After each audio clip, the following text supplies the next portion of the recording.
अस्सलामुअलैकुम दोस्तों, मैं हूं यावर अमीर गुजर एडवोकेट और आप देख रहे हैं law in. Criminal major act की स्टडी को आगे बढ़ाते हुए आज हमने पढ़ना है सेक्शन 182 ऑफ CRPC। यहाँ से हमने स्टार्ट करना है, which is about false information with intent to cause public servant to use his lawful power.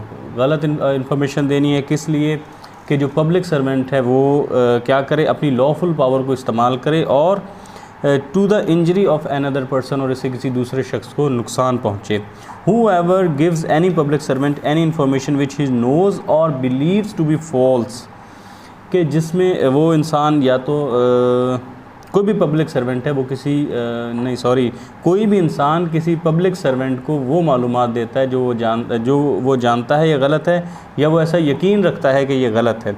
Intending thereby to cause और knowing it to be likely that he will thereby cause such public servant,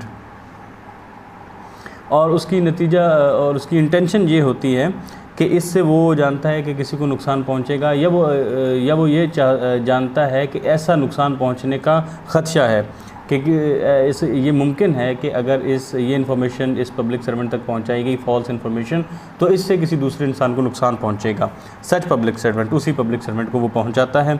उसका paragraph ए है, to do और omit anything which such public servant ought not to do or omit if the true state of facts representing which such information is given were known by him।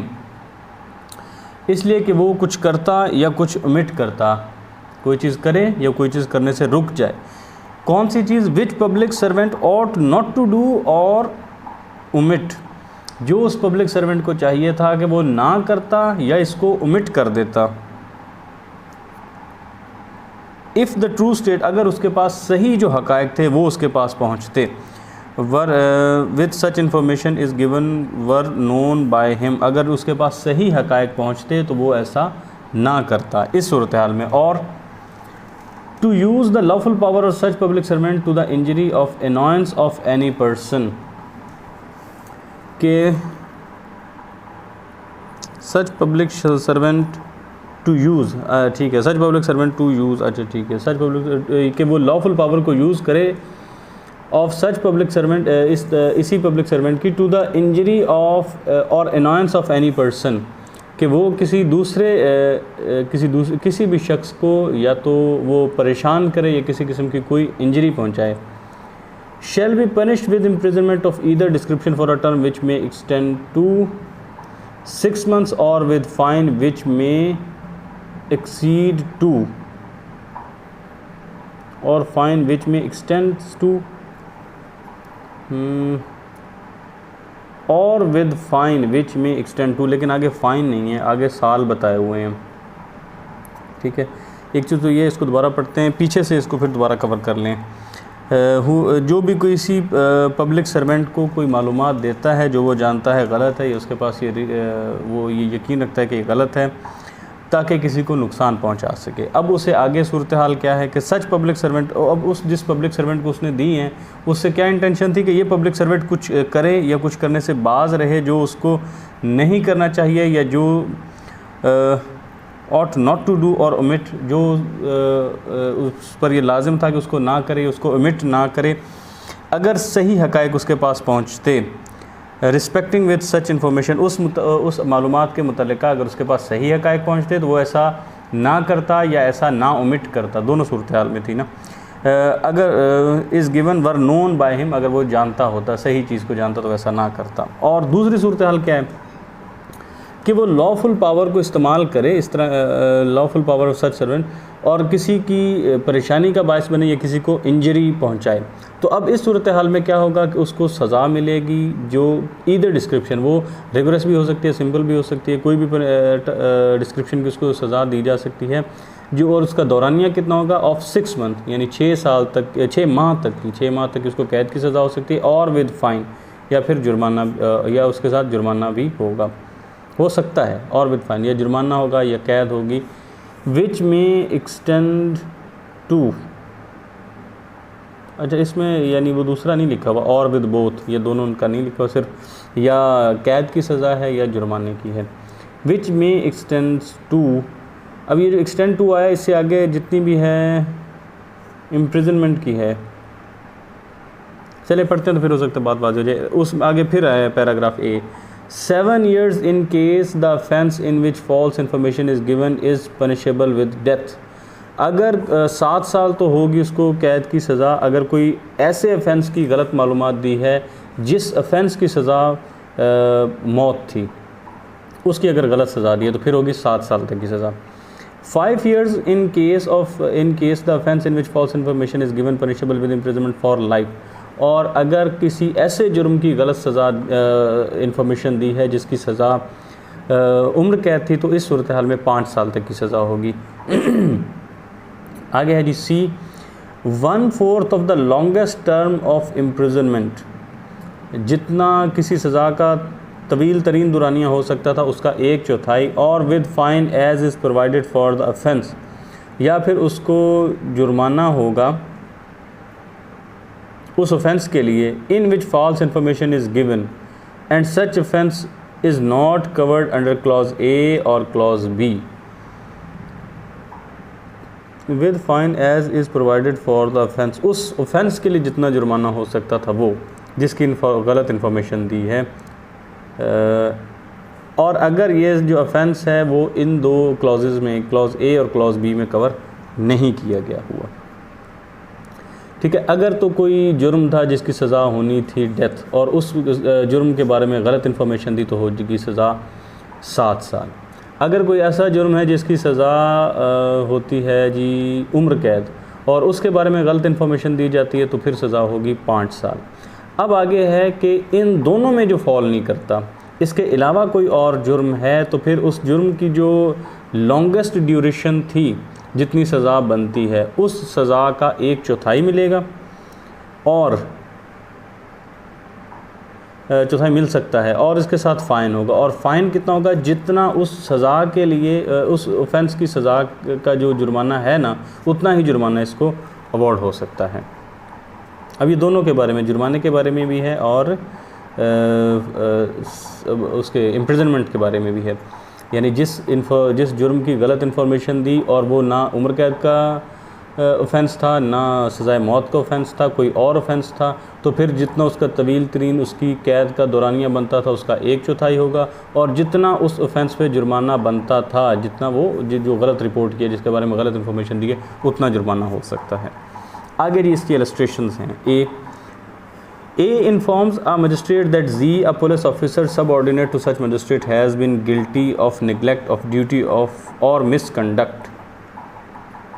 A जो है वो अपने magistrate, वो A एक magistrate जिनका नाम किसी एक मजिस्ट्रेट को बताते हैं, और मजिस्ट्रेट को बताता है कि जो ऑफिसर Z है ना, ये आपका मातहत है और ये अपने फ़राइज़ में बड़ी कोताही बरतता है और बड़ा मिसकंडक्ट है इसका। Knowing such information to be false, और वो जानता है कि ये मालूमात जो मैं दे रहा हूँ ये गलत है। Knowing it to be likely that such information will cause the magistrate to dismiss Z, और वो ये भी जानता है कि ये जो मालूमात मैं दे रहा हूँ इससे हो सकता है जो मजिस्ट्रेट साहब हैं वो जी को डिसमिस कर दें। A has committed the offence defined in this section, तो ए ने इस सेक्शन के तहत ऑफेंस कमिट किया है। आगे है जी B, A falsely informs the public servant that Z has contraband salt in a secret place, knowing such information to be false, और वो जानता है कि ये जो इन्फॉर्मेशन है ये गलत है। अच्छा हाँ, पीछे हम एक चीज़ पढ़ रहे थे, वो भी डिक्शनरी खुली तो मेरे सामने आ गया।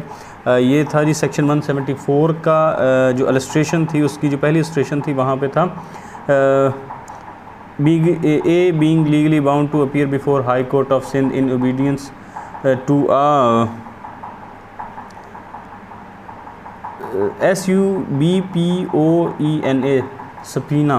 बता ये लफ्ज़, इसको सफ़ीना जो डिक्शनरी ने बताया मीनिंग, वो जो प्रोनाउंसिएशन बताई वो भी सफ़ीना की तरह की है, और इसका मतलब होता है हुक्म में अदालत, अदालत का हुक्म जो होता है ना उसको कहते हैं सफ़ीना या सफ़ीना जो भी है। Issuing that from that court, उस कोर्ट ने जो इशू किया है, अगर वो उसको इंटेंशनली ओमिट करता है तो उसकी जो सज़ा है वो बताया था कि उसने इस सेक्शन के मुताबिक जुर्म किया है। और हम अभी देखने लगे थे लफ्ज़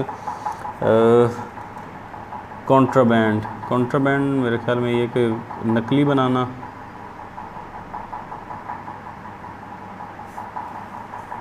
खिलाफ कानून ममनुआ।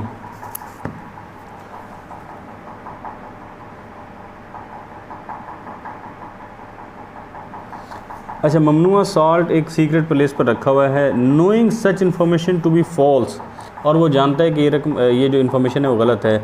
ए फॉल्सली इन्फॉर्म्स, ए जो है वो गलत तौर पे इन्फॉर्म करता है किसी पब्लिक सर्वेंट को। जो जी है इसने ममनुआ जो नमक है वो इस जगह किसी खुफिया मकाम पे रखा हुआ है।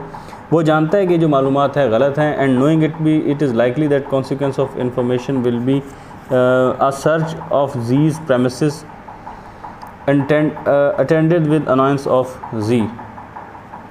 और वो जानता है कि अगर मैं ये मालूमात मैं देता हूँ किसी पब्लिक सर्वेंट को तो इसका नतीजा यही होगा कि जी के जो प्रेमिसेस हैं घर की किसी भी जगह की उसकी तलाशी ली जाएगी और इससे जी के लिए वो अनाउंस कॉज करेगा। A has committed the offence defined in this section, तो ए ने इस लिहाज से फिर इस सेक्शन के अंदर उसने ऑफेंस कमिट किया। आगे है जी सी। A falsely informs a policeman that he has been assaulted and robbed in the neighborhood of a particular village. ए जो है वो पुलिसमैन को आगे बताता है कि मुझ पर हमला हुआ है और मुझसे सामान छीन लिया गया है, उससे महरूम किया गया है मुझे एक साथ वाला जो विलेज है उसके अंदर। He does not mention the name of any person as one of his assailants, but knows it likely that in consequence of their information the police will make inquiries and institute searches in the village to the annoyance of the villagers or some of them. अब उसने नाम किसी का नहीं लिया कि मुझ पर हमले करने वाले कौन थे, लेकिन उसको ये पता है कि अगर मैं इस तरह की जाकर इन्फॉर्मेशन देता हूँ कि फ़लाँ गांव में ऐसा मेरे साथ हुआ है तो ये चीज़ मुमकिन है कि जो पुलिस है वो पार्टीज तश्कील दे और उस गांव की तलाशी ली जाए, जिससे उस गांव वालों को हो सकता है सब कोई उसमें से कुछ लोगों को के लिए वो अनाउंस का बायस बने और उसने इन्फॉर्मेशन वो दी है गलत। A has committed an offence under this section, तो उसने इस सेक्शन के तहत उसने ऑफेंस कमिट किया है। 182 सेक्शन है। आगे इस पे जी कमेंट्री स्टार्ट हो गई है। Allegations of false accusations had been levelled in FIR में फॉल्स एलिगेशन लगाए गए थे, एक्यूजेशंस लगाए गए थे। Action in accordance with law be taken by reporting matter to magistrate under section 182 PPC. तो फिर इस कानून के मुताबिक जो है ये मजिस्ट्रेट साहब को ये मामला रिपोर्ट कर दिया गया अंडर सेक्शन 182 के मुताबिक। यानी अगर कोई फॉल्स एक्यूजेशन लगाए जाते हैं किसी एफआईआर में तो वो जो मामला है वो केस है इस सेक्शन के तहत डील किया जा सकता है। PLJ 2015 Islamabad page number 275। If allegations against levelled in FIR were prove to be false, there was a way to compensate party adversely affected by initiating proceeding under section 182 PPC, but if FIR was not lodged there was no compensatory process and promptly material required. अगर तो allegation जो हैं लगाए गए उसमें FIR में वो गलत साबित हो जाते हैं तो फिर एक रास्ता है कि जो पार्टी मुतासिर हुई है उसको कंपनसेट किया जाए। सेक्शन 182 के अंडर उसको प्रोसीडिंग इनिशिएट करके उनको कंपनसेट किया जाए। लेकिन अगर FIR ही नहीं लॉन्च हुई तो फिर कोई कंपनसेटरी प्रोसेस की कोई इस किस्म का कोई मटेरियल रिक्वायर नहीं है। PLJ 2015 Islamabad page number 275। आगे है नोटिस के बारे में बताया गया है, कमेंट्री ही है इसकी। No notice seem to have been given to the petitioner before initiating the impugned proceeding under section 182 PPC FIR quashed के जो पिटिशनर था उसको कोई ऐसा नोटिस नहीं दिया गया था कि हम आपके ख़िलाफ़ सेक्शन 182 की प्रोसीडिंग्स इनिशिएट कर रहे हैं, तो इस सेक्शन 182 के तहत PPC के तहत हम आपके ख़िलाफ़ प्रोसीडिंग्स इनिशिएट कर रहे हैं। कोई इसका ऐसा नोटिस नहीं दिया गया था। ये जो फिर FIR थी वो क्वैश कर दी गई थी। ये हुआ था 2000 PCR में और पेज नंबर है 437। अच्छा ये सॉरी पहले हम आमतौर पर पढ़ते हैं ना PCRLJ, लेकिन ये है PCR डॉट फिर आगे R है और फिर है पेज नंबर 475। ये शायद कोई और जर्नल होगा जिसको ना पाकिस्तान क्रिमिनल लॉ जर्नल, ये कोई और होगा पाकिस्तान क्रिमिनल रिव्यू या इस तरह को कोई और जर्नल होगा ये। प्रोसीडिंग्स अगेंस्ट इन्फॉर्मेंट, जो इन्फॉर्मेंट है उसके ख़िलाफ़ कार्रवाई करना है। Initiation of proceedings against the informant shall be synonymous with the outcome of the investigation. जो प्रोसीडिंग है वो इन्फॉर्मेंट के ख़िलाफ़ शुरू की जाए, ये इन्वेस्टिगेशन का ही नतीजा होगा। सिनोनिमस इसी के मुतरादिफ होगा। सिनोनिमस हम मानी मुतरादिफ।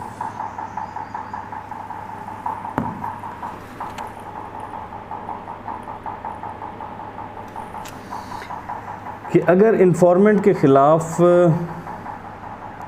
With the outcome of investigation, initiation of proceeding against the informant shall be synonymous with the outcome of the, हाँ अच्छा, इन्फॉर्मेंट के ख़िलाफ़ जो भी प्रोसीडिंग इनिशिएट की जाती हैं ये लाजमी तौर पर वो जो इन्वेस्टिगेशन हुई थी उसके साथ हम मुतरादिफ होने चाहिए, यानी जो इन्वेस्टिगेशन हुई हैं उसके लिहाज से इसके ख़िलाफ़ जो है प्रोसीडिंग्स होनी चाहिए इन्फॉर्मेंट के ख़िलाफ़। ये था कौन सा, PLJ 2010 लाहौर, पेज नंबर 465।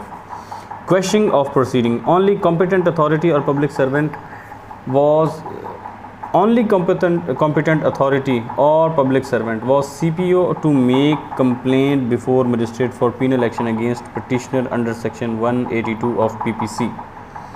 जो competent authority थी ये इस complaint को करने की कि वो मजिस्ट्रेट के सामने कंप्लेन करते कि वो अंडर सेक्शन 182 को पीनल एक्शन लें, वो कॉम्पिटेंट अथॉरिटी थी CPO की, which was not so done by him in his place। SHO presented a kalandra which was pending adjudication before judicial magistrate। तो फिर उनके मकाम पर जो SHO साहब थे उन्होंने कलंदरा पेश किया which was pending adjudication before judicial magistrate, और वो इनके सामने जुडिशल मजिस्ट्रेट साहब के सामने उसकी एडजुडिकेशन, उसका तस्फिया होना अभी बाकी था। यानी इससे यही है कि कॉम्पिटेंट अथॉरिटी तो CPO थी, लेकिन उनकी जगह फिर जो SHO साहब थे उन्होंने कलंदरा पेश कर दिया इस प्रोसीडिंग में जो अभी तक पेंडिंग थी। ये है जी PLJ 2012 लाहौर 760। कलंदरा देख लेते हैं। वैसे इसको प्रैक्टिस में तो हमने देखा है कि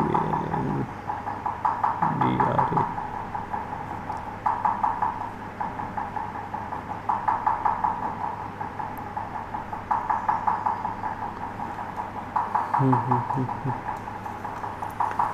अच्छा आगे है registration of FIR by the accuse was lodged against the appellant के अगेंस्ट जो है FIR एक्यूज ने लॉन्च की।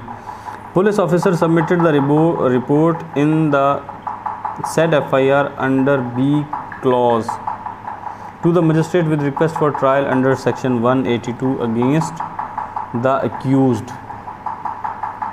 अच्छा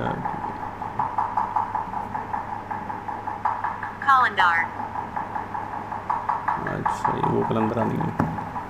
अच्छा कलंदरा का जो वर्ड है ये वैसे मैंने प्रैक्टिस में इस्तेमाल हुआ है। ये है कि इन दो पार्टी सुलह कर रही थी, उस वक्त जो बयान दिया जा रहा था ना, पहले उस 107 151 में दोनों पार्टियों के दो बंदे उन्होंने रख लिए थे, और फिर जब उनको छोड़ा जा रहा था तो अब उस वक्त जो बयान दिया जा रहा था उसको कलंदरा इस तरह की टर्म वहाँ पे इस्तेमाल हुई थी। लेकिन मज़ीद मैं इसमें दोबारा मालूमात लेके एक्चुअली ये है क्या तो फिर मैं एक्सप्लेन कर दूँगा। और उर्दू में भी शायद इसको कलंदरा ही लिखा जाता है, वही जिस तरह आम कलंदर लिखा जाता है वैसे ही लिखा जाता है। खैर इसको हम बाद पे उठा रखते हैं, फिर बाद में इसको एक्सप्लेन किया जाएगा कि ये किधर गया कलंदरा। हाँ कलंदरा कि ये बाद में इसको हमने एक्सप्लेन करना है। अच्छा अब रजिस्ट्रेशन ऑफ FIR है। FIR वो by the accused was lodged against the appellant के ख़िलाफ़ जो है एक्यूज़ ने एपेलेंट के ख़िलाफ़ FIR लॉन्च की। Police officer submitted the report in the said FIR under B clause. Police ने इस FIR में रिपोर्ट सबमिट करवा दी टू द मजिस्ट्रेट, उनके सामने, with request for trial under section 182 PPC against the accuse, कि accuse के ख़िलाफ़ आप अंडर सेक्शन 182 प्रोसीडिंग करें। Legislator had not given any authority और power to nominate accuse of false and fabricated information to initiate the proceeding under section 182 PPC। अब legislator ने ऐसा कुछ नहीं बताया हुआ कि अगर सेक्शन 182 के तहत PPC के तहत कार्रवाई करनी है तो वो प्रोसीडिंग कौन इनिशिएट कर सकता है, ये नहीं बताया गया।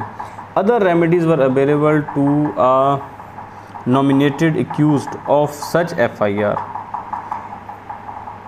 कुछ दूसरी रेमेडीज़ थी वो भी अवेलेबल थी नॉमिनेटेड एक्यूज्ड को ऑफ इस FIR के, and he had every right to initiate the proceeding for malicious prosecution, और उसके पास ये राइट था कि जो मिलिशियस प्रोसिक्यूशन में उसको डाला गया है उसके ख़िलाफ़ काम करे, उसके ख़िलाफ़ वो कार्रवाई करे। But he had no right to enter into proceeding to initiated by police officer, लेकिन उसके पास ये इख्तियार नहीं था कि जो प्रोसीडिंग इनिशिएट की गई हैं पुलिस ऑफिसर की तरफ से उसमें किसी तरह से भी वो मुदाखलत कर सके, उनमें दाखिल हो सके under section 182 PPC। Even at the appellate stage as appeal is continuity of original proceedings, जो हत्ता कि अगर कोई अपील एपेलेट की स्टेज पर भी है तो भी वो ओरिजिनल प्रोसीडिंग की एक कंटिन्यूटी ही होती है। 2018 PCRLJ page number 1230। Police can not cancel case without order of magistrate, police जो है वो मजिस्ट्रेट के ऑर्डर के बगैर केस कैंसिल नहीं कर सकती। PLD 1970 Lahore page number 726। Complaint on the same subject matter of an earlier FIR disposed of as false can not proceed under section 182 PPC। क्या हो रहा है? कंप्लेंट की गई थी सेम सब्जेक्ट मैटर की, जो कि पहले उसकी FIR भी हो गई थी और उसको झूठा कह के डिस्पोज ऑफ कर दिया गया, लेकिन इसको अंडर सेक्शन 182 इसको प्रोसीड नहीं किया जा सकता। ये कौन सी जजमेंट हमें बताती है जी? 1989 MLD page number 1694। Lodging of false FIR petitioner not obliged to state truth, not to be prosecuted under section 182 PPC। कि अगर झूठी FIR दर्ज की गई है तो जो पिटिशनर है उस पर ये लाजमी नहीं है कि वो सच बोले, उस बात का पाबंद नहीं है। नॉट टू बी प्रोसिक्यूट, तो उसको सेक्शन 182 के तहत प्रोसिक्यूट नहीं किया जा सकता। ये जजमेंट है जी PLD 1986 पेशावर पेज नंबर 39 की। Statement made by witness to police officer to police under section 161 CRPC witness not liable. अगर पुलिस के सामने कोई बयान दिया जाता है दफ़ा सेक्शन 161 ऑफ CRPC, तो विटनेस जो है वो लायबल नहीं होता, उस पर ज़िम्मेदारी नहीं होती। ये बताता है जी 1992 PCRLJ 21 page number 2101। Information with bona fide belief can not be termed as the injury of another person. अगर कोई टर्म एज फॉल्स, अच्छा नहीं, information with bona fide belief can not be termed as false. अगर कोई नेक नियति से कोई मालूमात दी गई है तो उसको झूठा नहीं कहा जा सकता। 1994 PCRLJ page number 698। False information with intent to cause public servant use his lawful power to the injury of another person, prerogative lies with the police officer। तो यहाँ पर जो प्रेरोगेटिव राइट है वो पुलिस ऑफिसर के मुतालिक वो उसी के पास है। ये है जी PLD 2001 लाहौर पेज नंबर 84। जो इस्तेहकाक है, जो हक है, वो पुलिस ऑफिसर का ही है।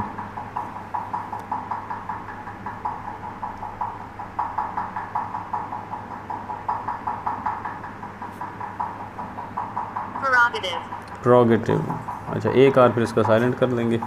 प्रोगेटिव किधर गया?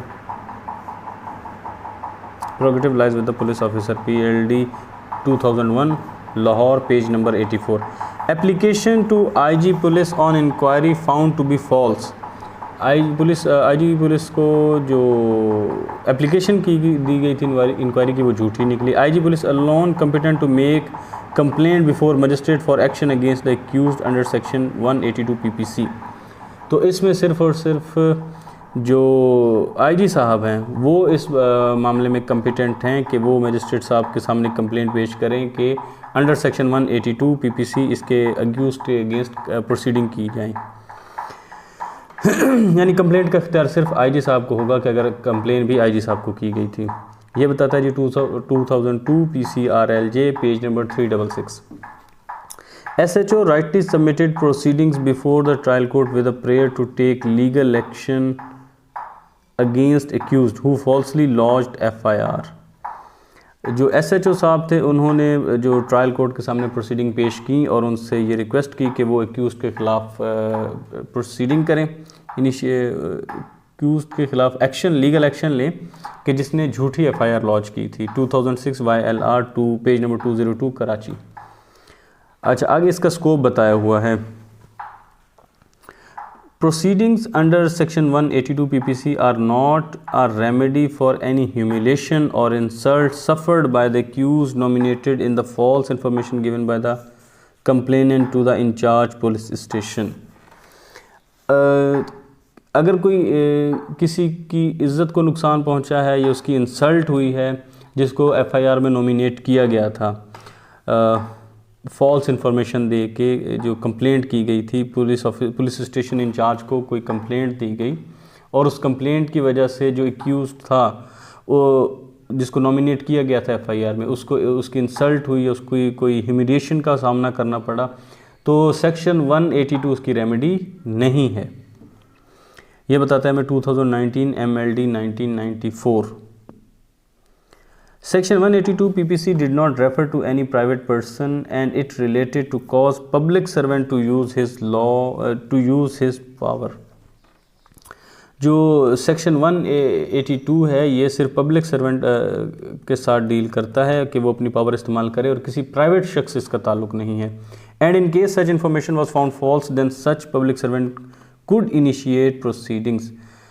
और अगर वो इन्फॉर्मेशन गलत होती है तो वो जो पब्लिक सर्वेंट है वो जो है प्रोसीडिंग्स हैं उनको इनिशिएट कर सकता है। 2019 MLD, पेज नंबर 1994। अच्छा, आगे है जी, अगला सेक्शन है section 183, resistance to the taking of property by the lawful authority of a public servant. कि अगर कोई लॉफुल अथॉरिटी के तहत किसी से कोई प्रॉपर्टी लेता है, कोई पब्लिक सर्वेंट था, उसके पास लॉफुल अथॉरिटी थी और वो किसी से प्रॉपर्टी लेने की कोशिश करता है और आगे से उसको रेजिस्टेंस का सामना होता है, वो सूरत हाल में क्या होगा? Whoever offers any resistance to the taking of any property by the lawful authority of any public servant। किसी भी पब्लिक सर्वेंट के सामने वो मज़ामत शो करता है जो उससे प्रॉपर्टी लेने की कोशिश कर रहा था, knowing or having reason to believe that he is a public servant, और ये जानता है कि ये जो बंदा है जो मुझसे प्रॉपर्टी लेने की कोशिश कर रहा है ये पब्लिक सर्वेंट है, ये उसके पास ये रीज़न है बिलीव करने के लिए ये कि ये पब्लिक सर्वेंट है। शैल be punished with imprisonment of either description. तो फिर उसको कोई भी सज़ा हो सकती है, चाहे वो ईदर डिस्क्रिप्शन जहाँ भी लफ्ज़ आएगा इसका मुराद होगा सिंपल पनिशमेंट है या रिगरस पनिशमेंट है, दोनों में से कोई एक पनिशमेंट उसको हो सकती है। For a term which may extend to 6 months, तो 6 माह तक की उसको कैद हो सकती है विद ईदर डिस्क्रिप्शन, और with fine which may extend to 3000 rupees, या फिर उसको 3000 रुपये तक जुर्माना हो सकता है, और विद बोथ या फिर दोनों हो सकते हैं। आगे है जी section 184, obstructing sale of property offered for sale by authority of public servant. कि कोई पब्लिक सर्वेंट है वो अपनी अथॉरिटी के साथ किसी प्रॉपर्टी को सेल कर रहा है, उसकी ऑफ़र है, और कोई दूसरा बंदा उठता है और उसको सेल को रोकने की कोशिश करता है, फिर क्या होगा? Whoever intentionally obstructs any sale of property offered for sale by a lawful authority of any public servant as such।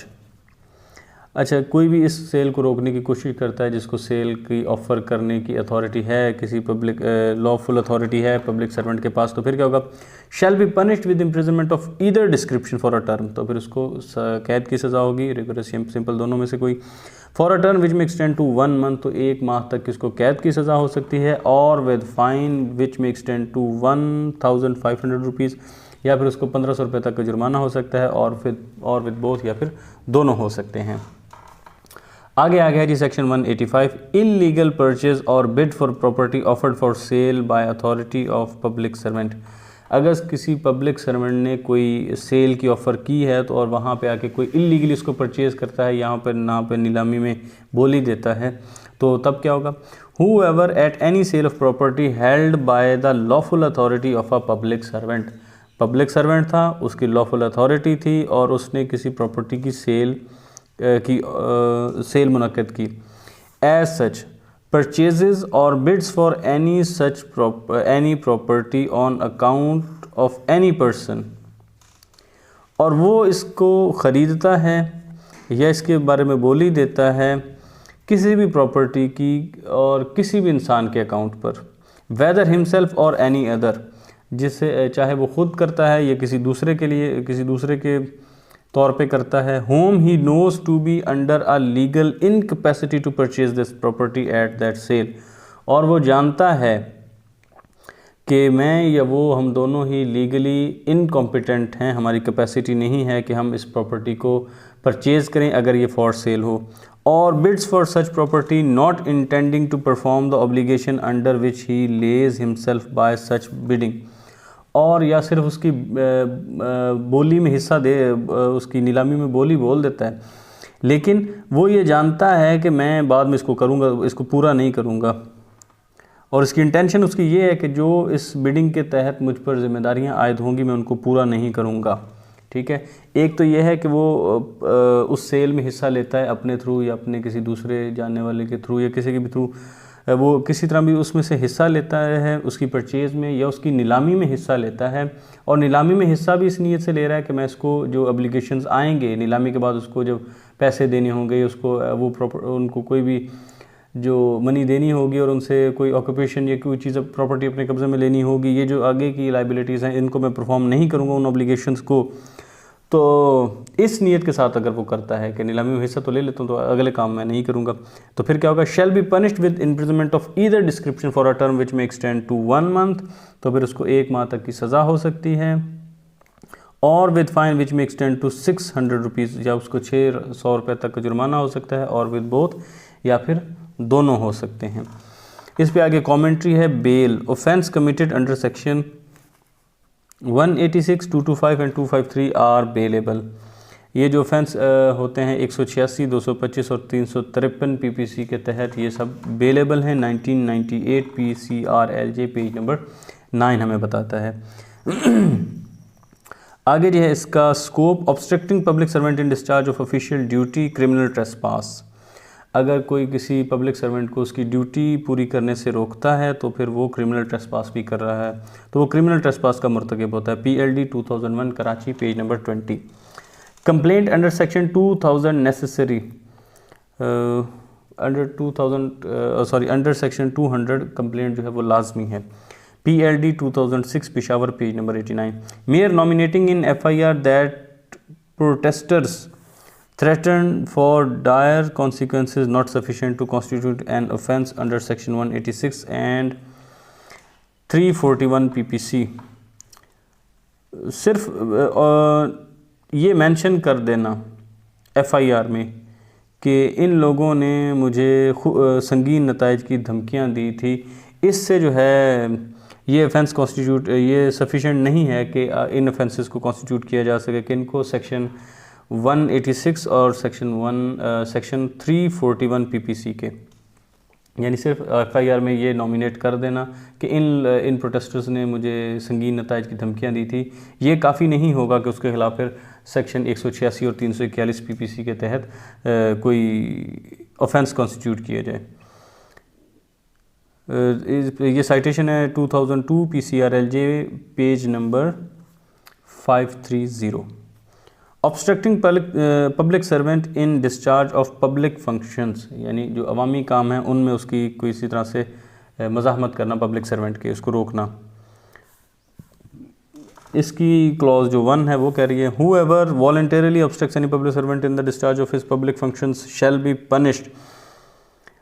कोई भी जो भी पब्लिक सर्वेंट को उसकी पब्लिक फंक्शंस की जो ड्यूटीज़ हैं उनको परफॉर्म करने में डिस्चार्ज से इन फंक्शंस की डिस्चार्ज से अगर उसको कोई रोकता है तो उसको सज़ा होगी with imprisonment of either description for a term, उसको कोई भी जो कैद की सज़ा हो सकती है विच में एक्सटेंड टू 1 ईयर, 1 साल तक की, और with fine which may extend to 50,000, या फिर उसको 50,000 रुपये तक के जुर्माने की सज़ा हो सकती है, और विद बोथ या फिर दोनों हो सकती हैं। आगे है जी इसी की क्लॉज 2 है whoever intentionally hampers, misleads, jeopardizes or defeats any investigation, inquiry or prosecution or issues a false or defective report in a case under any law for the time being in force shall be punished। क्या करता है, जानबूझ के hamper करता है, mislead करता है, jeopardise करता है, किसी भी तरीके से उसको नुकसान पहुंचाने की कोशिश करता है।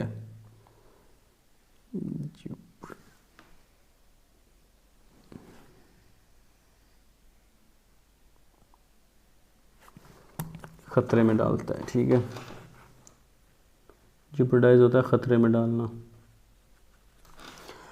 कोई भी जो इंटेंशनली ना जानबूझ के हैम्पर करता है या मिसलीड करता है या ख़तरे में डालता है या इन्वेस्टिगेशन को रोकता है, उसको नाकाम बनाता है, इन्वेस्टिगेशन को किसी इंक्वायरी को या किसी प्रोसिक्यूशन को या फिर कोई डिफेक्टिव रिपोर्ट पेश करता है, डिफेक्टिव रिपोर्ट इशू करता है in case under any law, किसी भी केस में और किसी भी कानून के तहत जो कि shall for the timing in force, जो कि वक्ती तौर पर कभी भी किसी भी वक्त वो अगर अमल में है कोई कानून, उसके तहत वो गलत जो रिपोर्ट है उसको इशू करता है, तो फिर उसको क्या होगा, shall be punished with imprisonment for a term. अच्छा, यहाँ पर एक है शैल बी पनिश्ड विद इम्प्रिजनमेंट, उसको इम्प्रिजनमेंट की सज़ा होगी। अच्छा, यहाँ पे ना उसने साथ ये लिखा है कि फॉर ईदर डिस्क्रिप्शन, और ना ही उसने कोई सिंपल या रिगुरस का वर्ड मेंशन किया है, तो इसमें गालिब इम्कान यही होंगे कि इसमें जज साहब की अपनी सवाबदीद होगी कि उसको कौन सी सज़ा देते हैं। शैल be punished with imprisonment for a term which may extend to 3 years और with fine or with both, कि अब उसको फिर सज़ा होगी कैद की 3 साल तक, और फिर या उसके साथ जुर्माना होगा या दोनों होंगी। अच्छा, अब ये चीज़ कंफर्म करना बाकी है कि जहाँ सिर्फ इम्प्रिजनमेंट का वर्ड इस्तेमाल हुआ है इसका क्या है। वैसे इसके बारे में सेक्शन 60 है पीपीसी का, वो ये बता रहा है सज़ाओं के बारे में कि कौन सी पनिशमेंट होगी।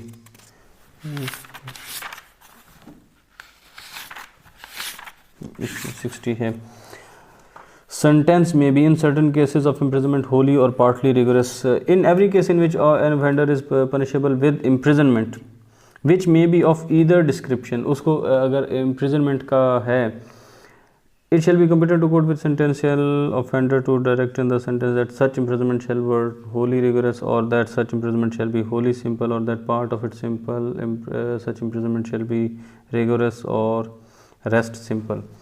अब जज साहब की ये सवाबदीद होगी, इसके मुताबिक तो यही है कि अगर ये कहा जाता है कि उसको इम्प्रिजनमेंट करना है वो किसी भी तरह की हो सकती है। अब ये जज साहब के इख्तियार है कि वो उसको कोई हिस्सा उसका रिगोरस रखते हैं या कोई हिस्सा उसका सिंपल कर देते हैं, या उसको पूरी को सिंपल कर देते हैं, पूरे के पूरी को वो रिगोरस कर देते हैं, ये उनके पास इख्तियार होगा।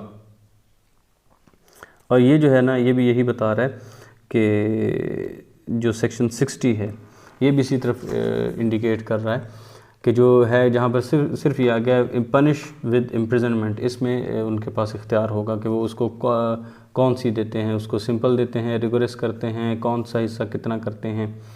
ये उसी तरह से हो सकता है विद ईदर डिस्क्रिप्शन, नहीं ईदर डिस्क्रिप्शन में तो होगा ना, फिर कोई इसे एक दी जाएगी। यहाँ पर मेरे ख्याल में जो है ना विद इम्प्रिजनमेंट, सिर्फ इम्प्रिजनमेंट लिखा है। यहाँ पर है कि कितनी अरसा उसको देनी है in certain cases of imprisonment Holi और पार्टली, कि कितनी उन्होंने रिगोरस करनी है, कितनी सिंपल करनी है, ये सब उनके पास इख्तियार है।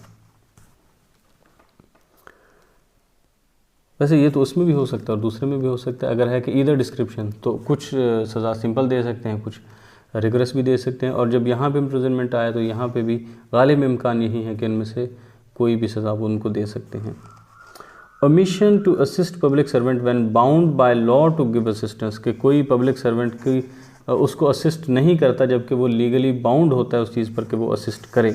Whoever being bound by law to render to furnish assistance to any public servant in the execution of his public duty, कोई भी जो लीगली इस बात पर बाउंड होता है कि वो जो पब्लिक सर्वेंट अगर उससे कोई असिस्टेंस मांगे तो वो उसको किसी पब्लिक ड्यूटी की एग्जीक्यूशन में उसको असिस्टेंस दे, intentionally omits to give such assistance, और वो जानबूझ के ऐसी असिस्टेंस फराहम नहीं करता, shall be punished with simple imprisonment for a term which may extend to 1 month, तो फिर उसको 1 माह तक की सिंपल इम्प्रिजनमेंट हो सकती है, और with fine which may extend to 600 rupees, या फिर 600 रुपये तक का जुर्माना हो सकता है, और विद बोथ, या फिर दोनों हो सकते हैं। And if such assistance be demanded for him by public servant legally competent to make such demand for the purpose of executing any process lawfully issued by a court of justice. अब सूरत हाल ये बन गई कि जिसने assistance मांगी थी, जिस पब्लिक सर्वेंट ने, वो लीगली कम्पिटेंट था कि ऐसी डिमांड करता। और कर क्यों रहा था वो डिमांड? क्योंकि किसी कोर्ट ऑफ जस्टिस का जो प्रोसेस था, लॉफुल प्रोसेस था, उसने इशू किया हुआ था, उसको एग्जीक्यूट करने के लिए, इस पर्पज़ के लिए अगर उसने असिस्टेंस मांगी, और for preventing the commission of an offence, या फिर वो किसी अफेंस को रोकने के लिए अगर कोई असिस्टेंस मांग रहा है, और of having escaped from of किधर गया, और ऑफ सप्रेसिंग अ राइट, या फिर सॉरी ये यहीं पर है, और of preventing the commission of an offence, या किसी अफेंस को रोकने के लिए असिस्टेंस मांग रहा है, और ऑफ सप्रेसिंग अ राइट, या किसी दंगे फसाद को रोकने के लिए वो असिस्टेंस मांग रहा है, और अफरे या लड़ाई झगड़े को, और of apprehending a person charge with और गिल्टी ऑफ एन अफेंस, या फिर किसी पर्सन को गिरफ्तार करना चाह रहा है जो कि किसी अफेंस का गिल्टी है, और of having escape from lawful custody, या फिर जो कि उस लॉफुल कस्टडी से भागा था, उसको पकड़ रहा था, उसने असिस्टेंस मांगी कि मुझे थोड़ी सी मदद करो ताकि मैं उसको गिरफ्तार कर सकूं दोबारा, और उसने ऐसा नहीं किया। ये सारी सूरत हाल में अगर कुछ हुआ तो उस शख्स को शैल be punished with simple imprisonment for a term which may extend to 6 months, तो फिर उसको 6 माह तक की सज़ा हो सकती है, सिंपल इम्प्रिजनमेंट, और विद फाइन, या फिर उसके साथ जुर्माना होगा, विच में एक्सटेंड टू 2500 रुपीज़, या फिर उसको 2500 रुपये तक का जुर्माना हो सकता है, और विद बोथ, या फिर दोनों हो सकती हैं। आगे है जी section 188, disobedience to order duly promulgated by public servant. Public servant ने जो ऑर्डर प्रोमलगेट किया ड्यूली तौर पर, उसको डिसओबे करना। Whoever knowing that by an order promulgated by a public servant lawfully empowered to promulgate such order, अगर कोई शख्स ये जानता है कि जो पब्लिक सर्वेंट है उसने एक ऑर्डर प्रोमलगेट किया है और वो लॉफुली एम्पावर्ड है उस ऑर्डर को प्रोमलगेट करने के, he is directed to abstain from a certain act, और वो ये कह रहा है कि उसमें उसको डायरेक्ट ये किया जा रहा है कि इस फलां किस्म के काम को करने से परहेज़ बरता जाए, or to take certain order with certain property or to take certain order with certain property in his possession or under his management, या उसको कहता है कि कोई प्रॉपर्टी है जो उसकी अंडर मैनेजमेंट है या अंडर उसकी पोजेशन है, उसको ले ले उससे। इस तरह का कोई ऑर्डर पास किया गया है, उसको पब्लिक सर्वेंट के पास ये ऑर्डर है कि वो ऐसा करे। अब इसको कोई डिसओबे करता है इस तरह की डायरेक्शन को, यानी उसके पास ये ऑर्डर था, एक एक्ट था कि वो उससे कोई प्रॉपर्टी ले लेता या उसको किसी काम से रोकता। अब इस ऑर्डर को डिसओबे किया गया है, ऐसी डायरेक्शन को। शैल इफ सच डिसओबीडियंस कॉज और टेंड्स टू कॉज ऑब्स्ट्रक्शन। अब इस तरह की जो डिसओबीडियंस है ये कॉज करती है किसी किस्म की ऑब्स्ट्रक्शन, कोई रुकावट कायम उसमें लेकर आती है। annoyance और इंजरी और रिस्क ऑफ ऑब्स्ट्रक्शन, annoyance और इंजरी, या फिर ऐसा कोई रिस्क पैदा होता है कि वो जो लॉफुल ऑर्डर प्रोमलगेट किया गया है उसको तकमील में किसी किस्म का कोई रुकावट आए गई या कोई उसको इंजरी होगी। To any person lawfully employed be punished, या उस इंसान को कोई मुश्किल का सामना करेगा जिसको लॉफुली एम्प्लॉय किया गया है कि आप इस ऑर्डर को एग्जीक्यूट करें, तो अब क्या होगा, shall be punished with simple imprisonment for a term which may extend to 1 month, तो फिर उसको 1 माह तक की सज़ा हो सकती है, और विद फाइन या फिर जुर्माना हो सकता है, विच में एक्सटेंड टू 600 रुपीज़ जो कि 600 रुपये तक हो सकता है, और विद बोथ या फिर दोनों हो सकते हैं। And if such disobedience causes or tends to cause danger to human life, health or safety, और अगर ये जो डिसोबीडियंस है इससे इंसानी जान को या सेहत को या तहफ़्फ़ुज़ को कोई ख़तरा हो, और causes to tends to cause a riot or a फरे, या फिर इससे ये मुमकिन है कि कोई दंगा फसाद पैदा हो जाए या कोई झगड़ा पैदा हो जाए, shall be punish with imprisonment of either description for a term, तो फिर उसको सज़ा होगी, सज़ाए कैद की सज़ा होगी किसी भी डिस्क्रिप्शन के साथ, विच में एक्सटेंड टू 6 मंथ्स जो कि 6 माह तक हो सकती है, और विद फाइन या फिर जुर्माना होगा, विच में एक्सटेंड टू 3000 रुपीज़, 3000 रुपये तक उसको जुर्माना हो सकता है, और विद बोथ या फिर दोनों होंगे। आगे है जी इसकी explanation, it is not necessary that the offender should intend to produce harm, ये लाजमी नहीं है कि जो ऑफेंडर था उसका मकसद भी ये था कि मैं कोई हार्म पहुंचाऊं, और contemplate his disobedience as likely to produce harm, और उसने अपनी डिसोबीडियंस पर ये गौर व फिक्र किया था कि मैं इस लिहाज से कोई हार्म प्रोड्यूस करूँगा।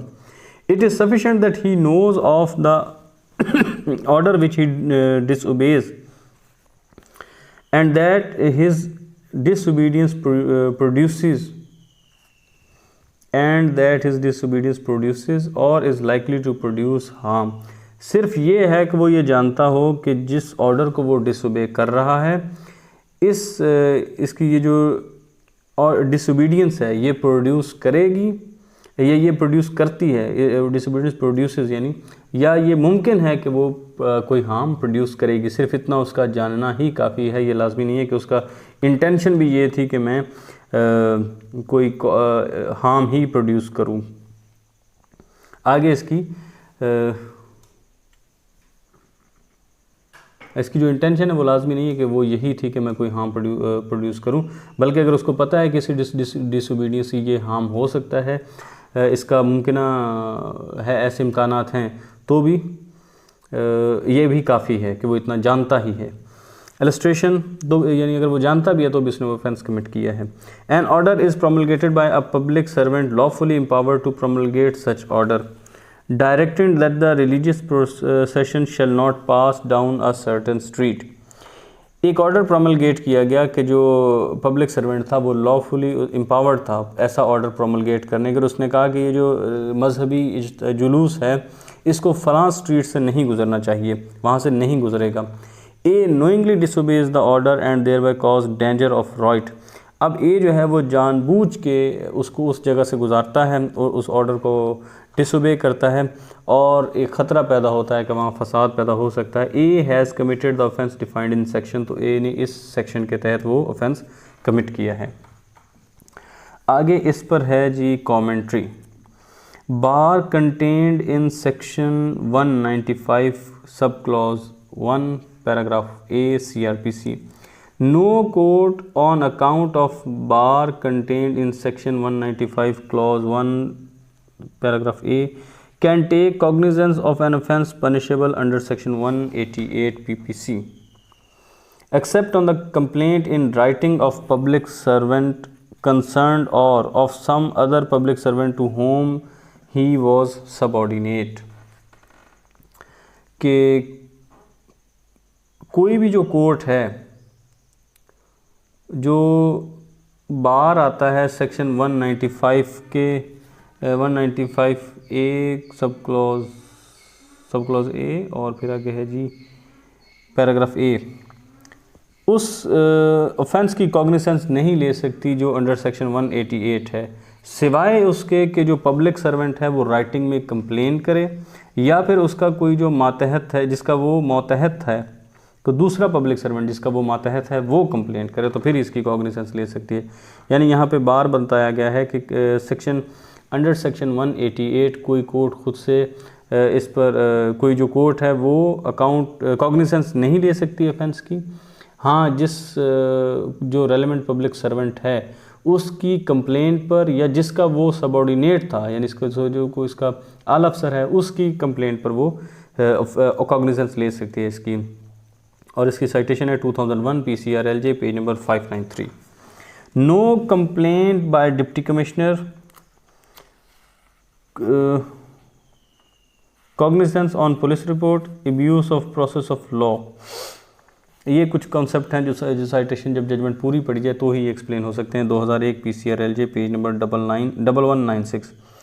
Police officer not authorize to register FIR for the violation of section 144 CRPC unless complaint in writing was made by the authority in terms of section 195(1) subclause 1 paragraph A CRPC proceeding pending against accused in the court magistrates in pursuance of FIR being invalid and illegal were quashed।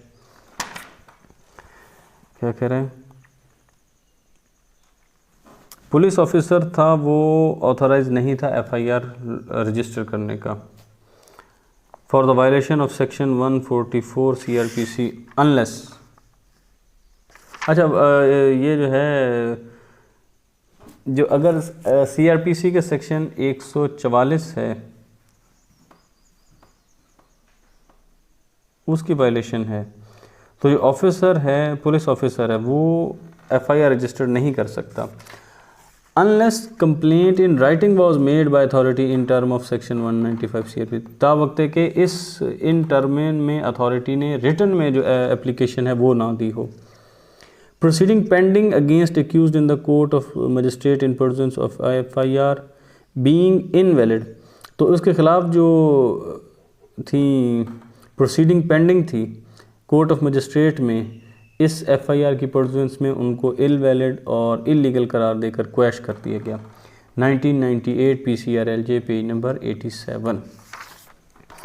बहुत ज़्यादा मुझे भी वैसे ही वाज़ेह नहीं हुआ कि concept है क्या, कि एक बात तो ये है कि पुलिस ऑफिसर है वो ऑथोराइज नहीं है FIR को रजिस्ट्रेशन का अगर वायलेशन होती है सेक्शन 144 CRPC के। हाँ, अगर कोई जो अथॉरिटी है कंसर्न अथॉरिटी है वो रिटन में एप्लीकेशन दे तो फिर वो FIR लॉज होगी। तो इस सूरत हाल में जो उसके ख़िलाफ़ अगर मैं कहूँ उन्होंने FIR दर्ज कर ली थी और उसके ख़िलाफ़ जो प्रोसीडिंग्स थी उसको मजिस्ट्रेट साहब ने इलीगल और इलवैलिड कहकर क्वैश कर दिया गया।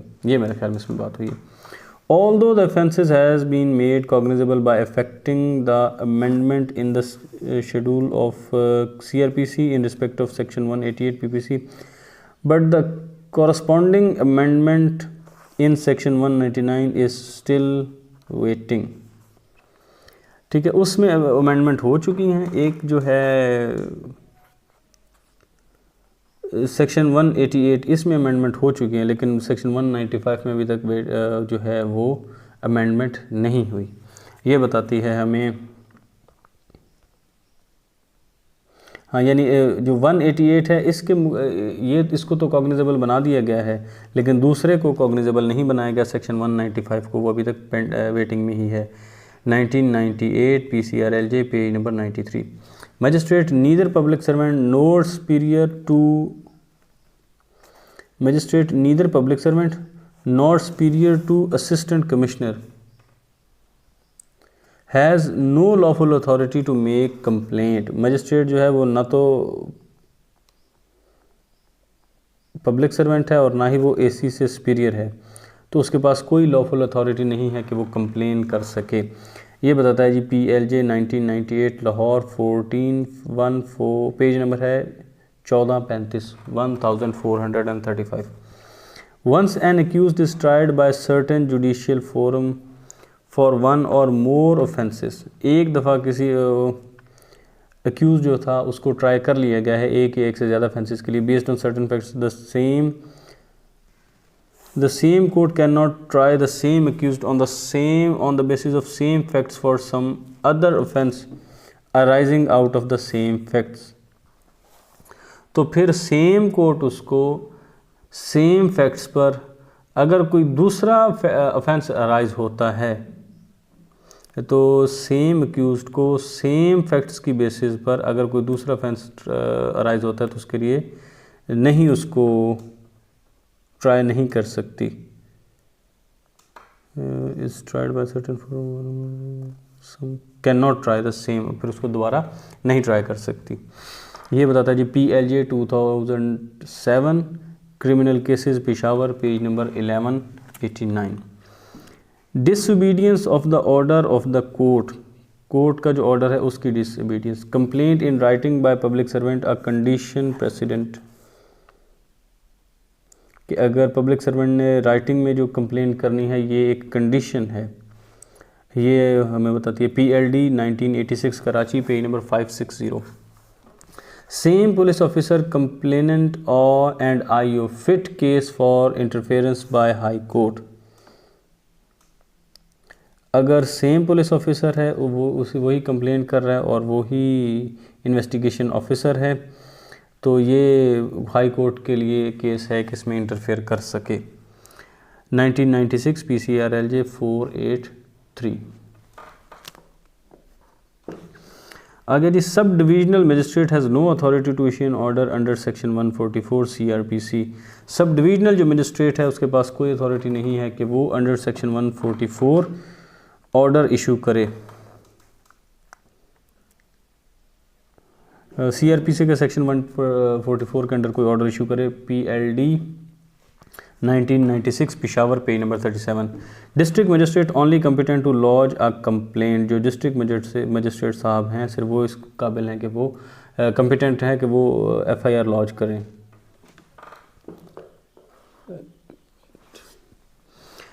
अच्छा बल्कि बैटरी भी डाउन हो रही है। कहाँ तक हमने किया था, चलें इसको 1-2 सेक्शन रह जाते हैं, मैं चाहता हूँ उसको मुकम्मल ही कर लें।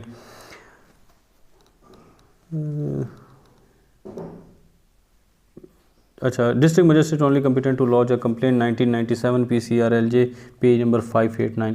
Prohibitory order under section 144 CRPC is issued by deputy commissioner district magistrate concern but complaint for violation of that order is filed under section 188 PPC by Mukhtiarkar not legal, तो ये लीगल नहीं होगा।